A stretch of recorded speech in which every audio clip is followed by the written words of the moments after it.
வணக்கம் நண்பர்களே. நம்மளோட சில செடிகள்லாம் நட்டிருக்கோம். இது பார்த்திங்கன்னா இந்த காய் வந்து நம்ம விதைக்காக விட்டுருக்கோம். இந்த செடி பார்த்திங்கன்னா ஃபுல்லாகவே டேமேஜ் ஆகிடுச்சு.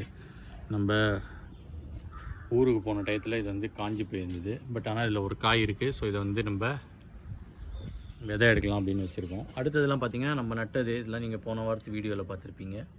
இது ரெண்டுமே வந்து நம்மளோட வெள்ளரிக்காய். ரெண்டும் பார்த்திங்கன்னா ஒரு அளவுக்கு வளர்ந்து வருது. லாஸ்ட் இதுவும் காலியாக இருந்தது. இப்போ இதில் வந்து நான் வந்து ஒரு வெள்ளை கத்திரிக்காயோட நாற்று வந்து நட்டிருக்கேன். இந்த பக்கம் என்ன இருக்குதுன்னு பார்க்கலாம் வாங்க. இதில் பார்த்தீங்கன்னாக்கா இந்த சொரைக்காய் செடி.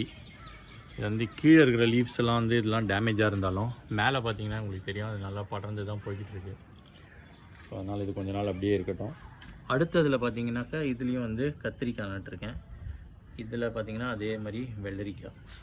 இது வந்து நம்ம காம்போஸ்ட்லேருந்து முளைச்ச தக்காளி. இது தானாகவே முளைச்சி வந்திருக்கு. அதனால் இது அப்படியே இருக்கட்டும்னு விட்ருக்கோம். அடுத்து வேறு என்னென்னலாம் இருக்குதுன்னு பார்க்கலாம். இதுவும் நம்மளோட ஒரு வெள்ளை கத்திரிக்காய் செடி.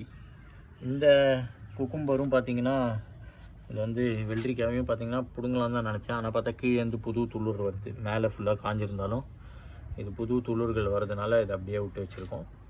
அடுத்ததுலேயும் பார்த்திங்கன்னா 2 கத்திரிக்காய். இன்றைக்கி தான் நட்டேன் இது ரெண்டுத்தையும்.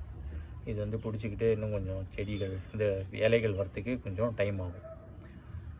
அடுத்த அப்டேட்டில் நான் உங்களுக்கு வந்து எல்லாமே ஷேர் பண்ணுறேன். வீடியோ பிடிச்சிருந்தால் லைக் பண்ணுங்கள், சேனலை சப்ஸ்கிரைப் பண்ணுங்கள். Thanks a lot for watching.